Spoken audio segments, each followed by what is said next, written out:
Hi guys, my name is Akudede. Welcome back to my channel. So if you're new here, it's lovely to have you. But if you're old, hey boo, it's nice to have you back. I don't know if you know what we're making today. Are you sure? Because there's a lot of things in your shot, right? Okay, let me just break it. We are making some chunky shito. Hey, yes, chunky shito. Okay, you see that shito that you get when you go and buy your watch shit from your favorite joint, or when you go and buy your kinky, the yummy kinky. Chunky shito, that's what I'm making today. Ghanaian shito. It is so good, guys. It is so delicious. It's amazing. You can throw 1, 2, 3 together and boom, you have your Ghanaian shito or your chunky shito. You don't put too much into it, but we are going to spice it up and make it something rich and delicious so that when we eat it or when we serve it to people, they will compliment us all the way. So here are all the ingredients we're going to need. I'm going to list them all in the description box and I'll be saying some as we go along. Okay, so in here I'm putting my garlic, my ginger, and my yellow scotch bonnet. That is going to add so much flavor, guys. Don't miss that, don't skip that. I've also added aniseed and dried parsley. In goes my onions. Okay, I'm going to blend all of these up with some coconut oil. Coconut oil is so important in this recipe for you to get that unique flavor of the Ghanaian shito or the chunky shito. So do well to add it. Okay, just if you're not cooking it all the way through with coconut oil like me, you can use half coconut oil and then half regular oil, and your other oil should come from the fish and the meats that you fried the previous days. They contain so much unique flavors. You remember in my other shito video I mentioned it, that I like to use my old oils that is clean. Okay, make sure it's very clean to make my shito, and it is amazing. So we've blended everything up nicely and we're going to go ahead and blend our finger peppers. Add the finger peppers, okay, whatever it is. Okay, they are dried chili. Make sure it's dried, properly dried. They're also called in Ghana akwele wabi. Yes, so this is what I'm going to do. I'm just going to use my miller to whiz it up just a few seconds and then I stop because I don't want this to blend all the way through. It is just supposed to be chunky so that we can have it represented nicely in our shito, unlike the other one. Now look, this is perfect. Okay, so we can go ahead and start putting things together. So this is my old oil. It is not really dark. My pot is very dark, so it is appearing that way, but no.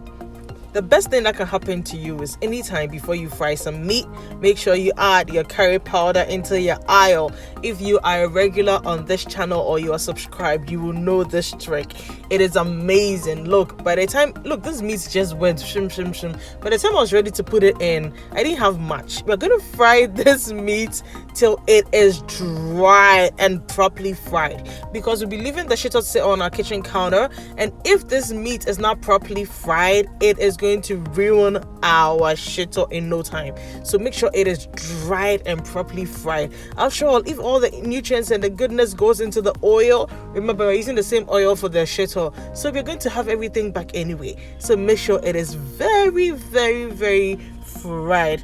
Once we're done with the meat, we're going to go on with the fish and fry the fish too. I'm using some tilapia here that I've diced nicely. I'll fry it dried as well.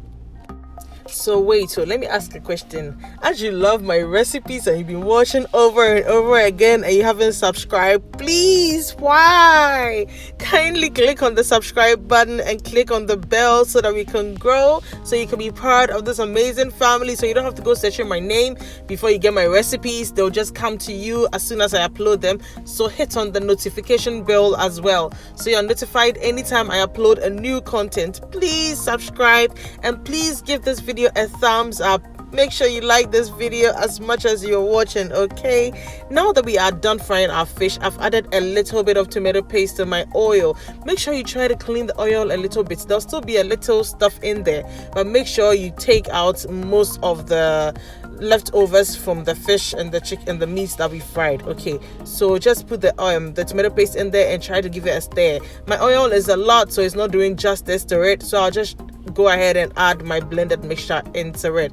I'm going to be adding everything. Don't be deceived. I see some of the YouTube videos and other videos, and when you see people pour things in there, you don't see the rest going in there. Forget it. We add everything. You see, we add everything. Oh, we just don't want to be showing everything so the video will be too long. So go ahead and scrape out everything because they are all good, and it sums up to the recipe because we give you the recipe in complete measurement. Okay, if you understand that. When you're making shito, you need to give it your full attention because you have to keep stirring and stirring and stirring, otherwise it's going to burn. And also your choice of pot. I really used the wrong pot. I don't know what made me go for this because I've never used it for my shito, but at some point it was burning.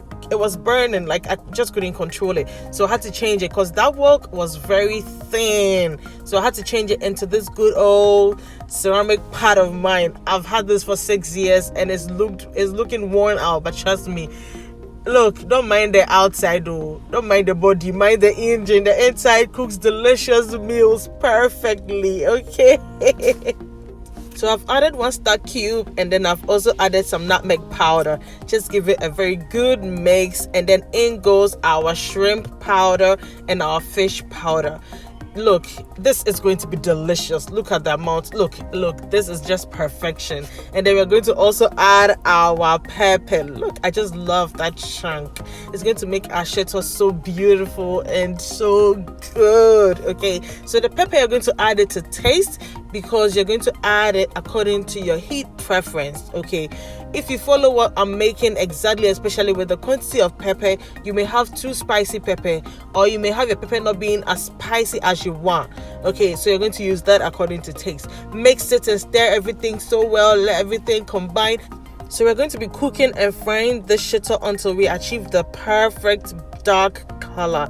Okay, your shito should be dark but not burnt, so please take note of that. At this point, I'm adding some flavors to it, or some aromas to it. I've added some dried rosemary, some bay leaf, and then some star anise, 2 star anise. I'll be taking the star anise out once my shito is done. I'm not going to be leaving it in throughout. Finally, I'm adding my salt. Make sure your salt is always the last thing you add before your shito is ready. And at this point, our shito looks perfectly dark and it's not burnt at all, and everything is beautiful.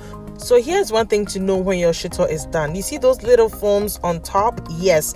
When you have that on top of your shito, know that your shito is done. You can give it a taste, and if it's not done, you can cook it for a bit. But trust me, once you see that it is done, give it a taste. If everything tastes fine, you just take it off your stove. Okay, I like to do that. Take it off my stove before I add my meat and my fish to it. Sometimes I add shrimps, but I do not have shrimps today. And I add anything that you want, chicken, whatever you want. Make sure it's just properly fried before you add it. Now look how beautiful and chunky our shito looks.